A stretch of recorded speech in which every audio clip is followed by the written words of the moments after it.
Hey, it's JC. Welcome to Urban Knife Guy, where we explore the urban lifestyle and jungle survival. We are in the jungle once again, and today I'd like to share my thoughts about a trekking pole and how I've changed my mind for it when it comes to using it for bushcraft.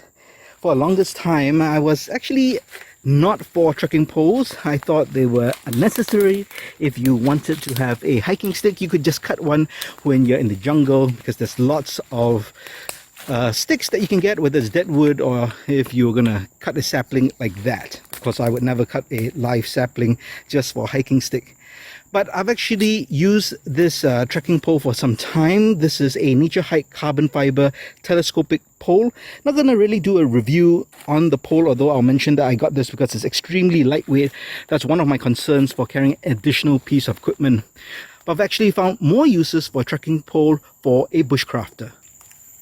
First, if you watch this channel regularly but have not subscribed, please do so to help the channel out. And if you'd like to support the channel even more, do check out my shop links in the pinned comment or description below. You can even join as a channel member. Thanks a lot. So I'm going to share 5 ways that you can use a trekking pole when it comes to jungle bushcraft. Now, the first is the most obvious, and that is to use when hiking. So if you're hiking with a load, especially if you're going uphill, a trekking pole can definitely be a benefit. It'll help stabilize you, but you can also use leverage and arm power so that you don't have all the stress on your legs. Some people use 2 trekking poles and they consider it a 4-wheel drive mode. I personally just use one, mainly because I want one hand free, and a lot of times if I'm going into the jungle, one hand will be holding a parang, or I want one hand just to be able to grab branches or things that might be in the way. As you can see, a jungle can be quite dense. You do find your little trails that you get through, so you don't always have to be bashing, but at times you do need to have your hands free, whether to use a parang or just to clear some or push some of the branches aside. Besides hiking, if you're doing a bit of jungle bashing where you're going into denser parts of the forest, you might have a parang in one hand, and in the other hand you'd have your trekking stick. Now, this can be used for several purposes. When you have a lot of undergrowth, not so much here, but if you do have a lot of undergrowth or you have a lot of leaves and you're unsure whether the ground is solid enough to walk, you use that to prod to make sure that it doesn't sink down. So that can be very useful. Also, if you come to vegetation like this, look at this particular palm. So this particular palm actually has thorns. You can see this one is dried out. But if you look at this green over here, lots of thorns. Sap may also be toxic, which can be an irritant. It will not kill you, but definitely can be an irritant. So your trekking pole can be used to push these leaves or prongs out of the way as you pass through. So again, just a very practical usage. And now my right hand is being used to hold the phone right now, but typically I would also have a parang, so I would use the stick to parry off branches that I need, and if I needed to, I can use the parang to chop to clear my way as I get through denser parts of the jungle. Now, you might have noticed this yellow tape on my trekking pole. This is actually for trail marking. This is very useful if you are in, let's say, the jungle and there's no fixed trail. Now, you can see kind of a path here, and if I am hiking in a group, I may want to inform my group, if I'm leading, that I'm going to this direction. So I'll find a tree. All I do is just tear off a piece of tape like that, and I'll mark the tree vertically. So there are standard trail marking signs. Now, if the trail was not so obvious, or I'm worried that they might go left or find this and not sure which direction to go, then I would take another piece, tear it off, and just put it above and to the right. So whoever comes to this particular trail marking will see it, which goes straight but to the right, and then they should naturally see the trail here and they can follow it through. Now, if I'm hiking alone, I'll be using trail markers, but it's for myself to backtrack out. In that sense, I would then put the markings on the other side of the tree, directly behind, so that when I'm backtracking, I can see the markings, and then I would just head out, backtracking my way out. Now, one more thing you can do if you want, you can carry a mini Sharpie and you can write notes, maybe a time, maybe an arrow, or any kind of short message that you might want to tell your team if you're hiking in a group. If not, then you can just use these basic trail markers. Here's something else you can do with your trekking pole. If you are stopping for a break or you're breaking for camp and you want to set up camp but put on your pack, but the ground's all wet, muddy, you can't find any suitable sticks, and you want to save energy from cutting down a stick, you can use your trekking pole as a pack holder. Now, generally you shouldn't put lateral force on your pole, especially when it's extended, but I think if it's all closed up like this and it's near the center, it's fine.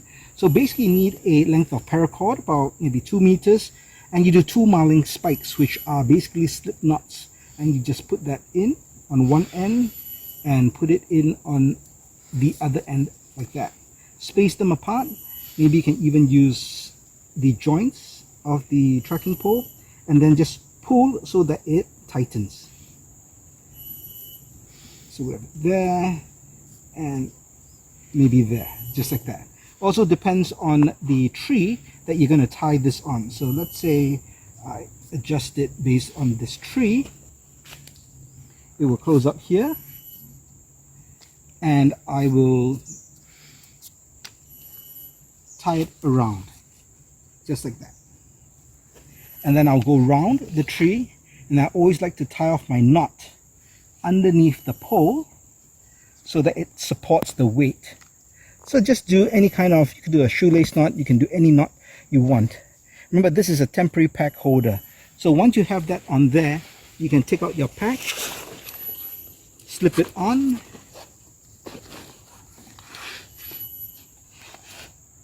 and now go ahead and start building up your camp or whatever you need to do. And then later on, when you've got more settled, you've got your shelter up, maybe you can get a normal stick, cut it up, and then use that as a permanent pack holder. Finally, your trekking pole can help with shelter building. If you want to build a shelter but there aren't any trees around, or maybe there aren't any trees that you feel safe because there are many widow makers and you do not want to build your shelter directly under any trees, you can use your trekking pole as a tent pole. Now, this is just a mock-up using a military style poncho. Typically you use a 3x3 tarp. Now, this is still a shelter. You could really squeeze in if you're not that big. I probably can squeeze in, curled up, if I need really just an emergency shelter from rain. But this is a tarp tent configuration, and you can check out YouTube videos on how to build it. It's really simple, but in essence it is fairly enclosed, but you do need some kind of a support. Now, you could use a stick, or your trekking pole would work, and we've got a sock over the top as well. Typically you'd also tie this top off to a guy line to the ground, but as this is just a demonstration, I'm not going to do that. And this is really the military style poncho, so it is smaller. It is not as big as a 3x3 tarp, but I'll just give you an all-round look so you have an idea of how the shelter looks like. Really taut on all sides, and because of the trekking pole, because you can adjust the height, it's great to adjust the tension and get the right height for that opening that you need. With a piece of wood that you actually cut, you don't have that flexibility in terms of adjusting the height. So there you have it, building a tarp tent with a trekking pole. Well, now that I've shown different ways they can use the trekking pole, I thought I'll just show you my carry system. I've got a pouch over here, and you can see that the pole is actually inside. It sticks out from the bottom. There's a Velcro opening which can open up. Now, this is actually a pouch that tactical teams use to hold breaching tools like crowbars. So you can take a variety of tools, and actually fits this particular one. If your trekking pole is much taller or longer, when it's collapsed because it just doesn't go down so much, it might stick out too much, but for this particular pole it fits pretty well, and it's very secure. So there you have it. That is the video on how to secure your trekking pole to your pack. That's a molly attachment, and ideas on how you can use it for jungle bushcrafting. If you have any other creative ideas on how to use the trekking pole in the jungle or forest, do let me know in the comments below. If you liked the video, please give it a thumbs up, and if you like the content in general, please subscribe to the channel and hit that notification bell. Thanks for watching. Talk to you soon.